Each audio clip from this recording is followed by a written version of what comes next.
Ya Allah, ya Rabbi, panjenengan kula tangisi, kula nyuwun disakeni, dosa kula nyuwun diampuni.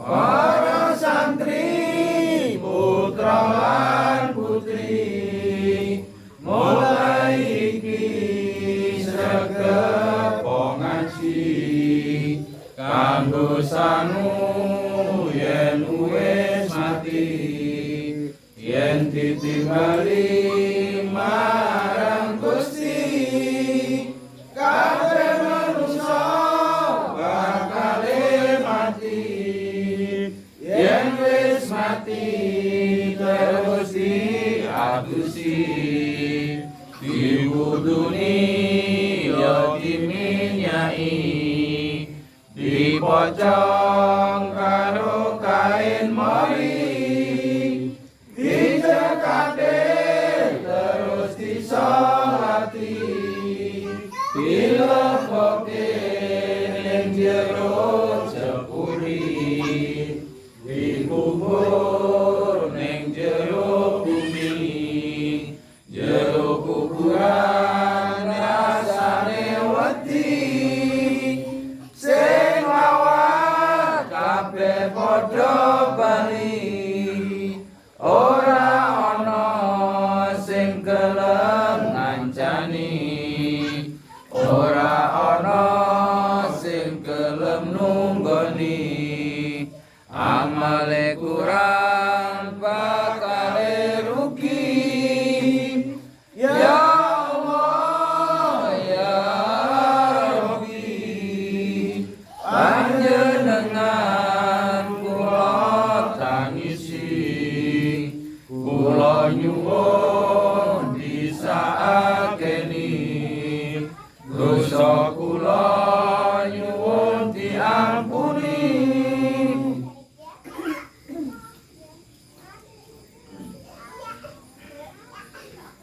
Ada yang tanya, napa ingkang dimaksud kados dene beksi kedasih lan keledean? Kedasih itu kalau orang Jawa bilang emprit gandeng. Itu maksudnya seperti ini. Pertanyaan itu kurang lebih seperti ini. Itu bagaikan seorang orang tua dan anak, tapi anak-anak anak angkat.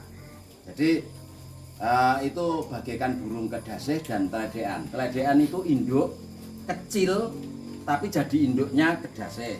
Karena kedasih itu burung yang curang, burung dari dulu kedasih jantan maupun betina itu burung paling curang.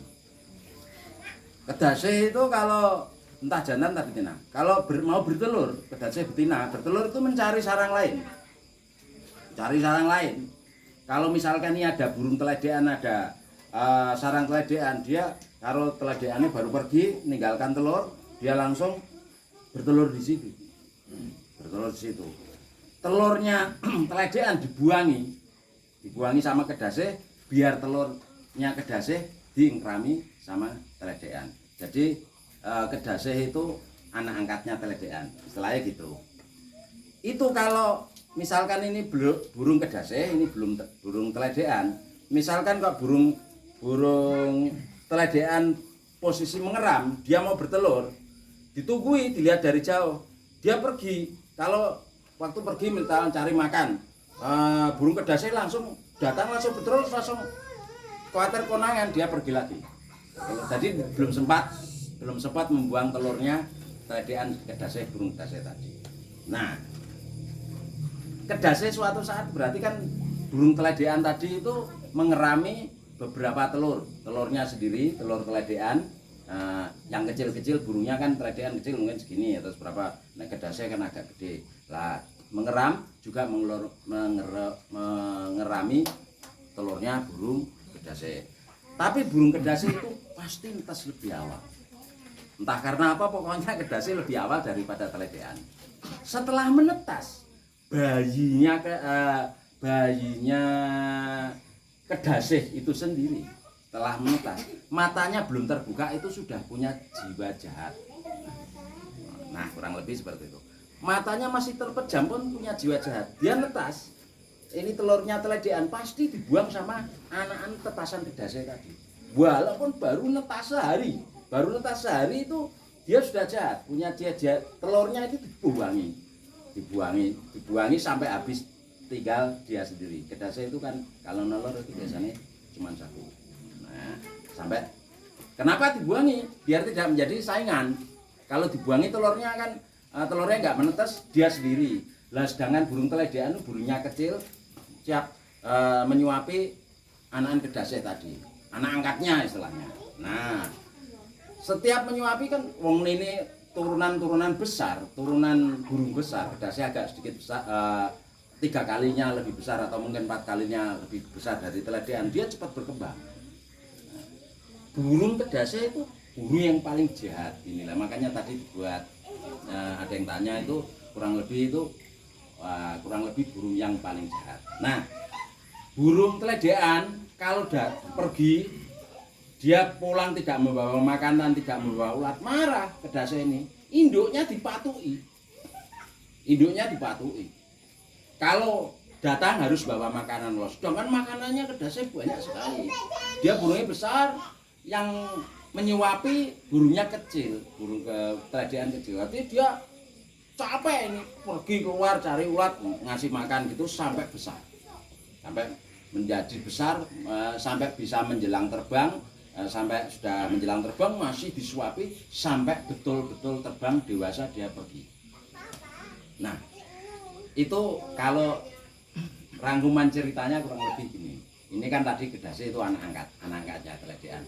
Dia jahat dari awal, induknya jahat, anaknya pun turun jahat. Makanya orang Jawa bilang kalau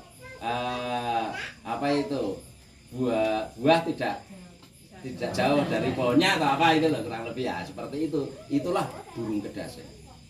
Burung itu dianggap burung yang paling jahat.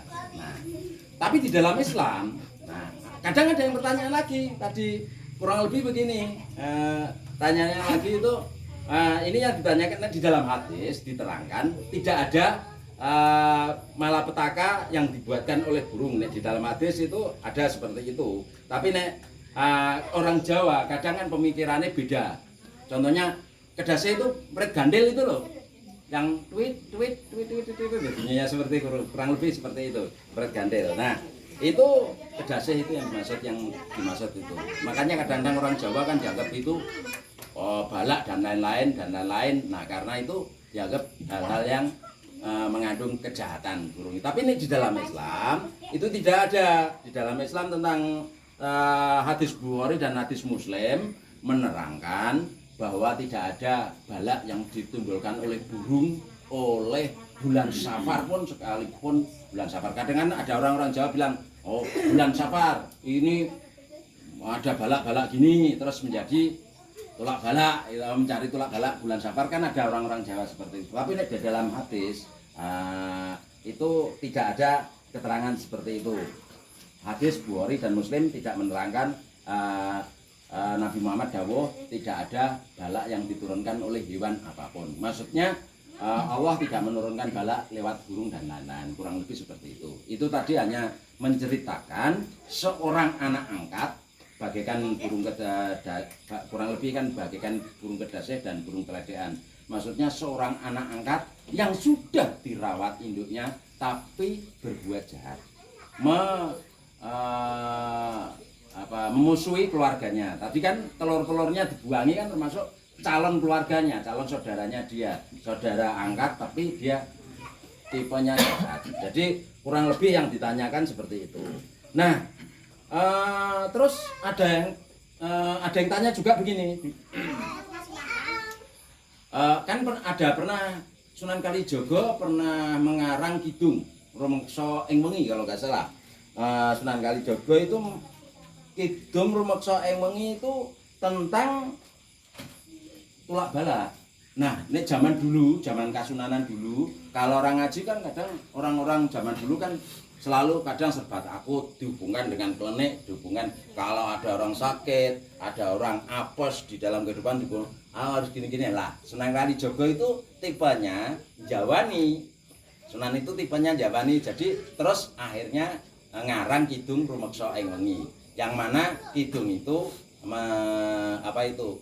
istilahnya sifatnya doa tolak bala. Nah itu kalau orang Jawa kadang terus lah itu terus akhirnya orang-orang Jawa zaman dulu kalau ada emprit gandel yang bunyinya malam hari, wah terus dianggap wah ini ada bala, ada penyakit dan lain-lain. Terus Sunan Kalijaga mengarang Kidung Rumeksa ing Wengi niku janjane nggak ada hubungannya. Cuman Sunan Kalijaga itu istilahnya sifatnya hanya mengajarkan. Seperti beginilah pelajaran Sunan Muria. Di dalam Al-Quran atau dalam hadis sendiri belum pernah ada acara seperti yang kalau orang meninggal 3 hari, 7 hari, 40 hari, 1000 dan lain-lain. Itu kan zaman sebelum non muslim, zaman Hindu Buddha ada acara seperti itu. Terus Sunan Muria yang mengarang biar terus diganti pakai potongan-potongan ayat-ayat Al-Quran. Itu tidak bid'ah. Walaupun memang nggak ada ajarannya di dalam muslim, nggak ada ajarannya gini, nggak ada. Cuman sampai sekarang masih kita laksanakan. Umumnya orang Jawa khususnya itu mungkin orang luar Jawa kita nggak tahu, tapi khususnya masih ada acara seperti itu. Kalau di Arab Saudi yang nggak ada 3 hari, 7 hari, 40, nggak ada 1 tahun, 2 tahun mendak pisan mendak pindunya itu nggak ada. Yang ada di Indonesia khususnya malah Jawa. Tapi nggak apa-apa, bagus. Itu ajaran Sunan Muria. Saat itu zaman Hindu Buddha, waktu zaman Hindu Buddha dulu kan ada acara seperti itu. Lah waktu di Jawa dulu kan masih zaman Hindu Buddha kan. Nah, terus waktu yang masuk di Muslim, Sunan Muria mengajarkan seperti itu. Tetap tidak dibuang, budayanya tidak buang. 3 hari, 7 hari, 40 hari, mendak pisan, mendak pindu atau 1 tahun, 2 tahun, bahkan 1000 hari, kan gitu. Terus biasanya kan kadang orang-orang Jawa, kadang zaman dulu nyewu 1000 hari itu menerbangkan merpati muda. Enggak lah merpati.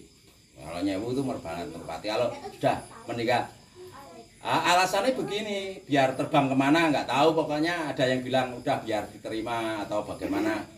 Semestinya dalam ajaran Islam nggak ada, itu zaman ajaran non Muslim. Tapi seandainya dipakai nggak apa-apa, sampai sekarang kan ada pakai doa, pakai seperti itu nggak apa-apa. Jadi nggak ada hubungannya dengan agama. Jadi masalah hal-hal seperti itu nggak masalah. Jadi walaupun mungkin Muslim-Muslim yang garis keras bilang wah itu bid'ah, nggak ada pelajaran seperti itu bid'ah, nggak ada. Ya memang mungkin bisa dikatakan bid'ah, tapi kan tidak melanggar agama, tidak melanggar aturan agama. Apa yang dilakukan dianggap baik, lakukanlah, kan begitu. Seperti orang meninggal dunia kan kadang kan masa orang meninggal dunia terus dibiarkan kan, tetap mesti ada didoa-doakan. Walaupun memang di dalam keterangan hadis sudah diterangkan orang mati putus amalnya kecuali 3 perkara: anak soleh, amal jariah, dan ilmu bermanfaat. Itu kan jelas hadis Nabi. Tapi pun bagaimanapun juga nama mendoakan yang diarani anak soleh itu anak yang mau mendoakan orang tua, karena nggak ada tetangga soleh, bahkan cucu soleh, keterangan cucu soleh nggak ada. Jadi adanya anak soleh. Nah makanya kalau ada keluarganya meninggal, yang orang tuanya meninggal, terus tetangga-tangganya datang pada berdoa, mendoakan orang tuanya yang meninggal, anaknya harus ikut berdoa. Jangan notoni sandale tamu terus nyediakan makanan. Ya bagus nyediakan makanan, dia malah nonton gini. Tonggo kiai ini berdoa, tetangganya doa, malah dia nonton. Itu salah. Tidak bisa dikatakan anak soleh seperti ini. Yang dia penting itu peladian. Karena nggak ada tetangga soleh. Tetangga itu kan hanya ikut mendoakan atau mungkin memanggil kiai yang mendoakan. Bagaimanapun juga itu kekuatan powernya itu bagi anak soleh seperti itu. Sudah cukup? Karena tidak ada pertanyaan cuma satu itu. Cukup sekian. Assalamualaikum warahmatullahi wabarakatuh. Ya Allah ya Rahman, ku mohon belas kasihan, dosaku bak air lautan, ku harapkan dapat ampunan. Majelis lembah penanggungan di setiap pengajian ingin selalu mengingatkan, sering membaca Al-Quran. Pegang HP bukanlah larangan, bolehlah buat hiburan, asal jangan sampai kebablasan, melupakan kewajiban. Pesan dari Mas Panembahan, kematian bagaikan arisan, tiap insan pasti mendapatkan, duluan atau belakangan.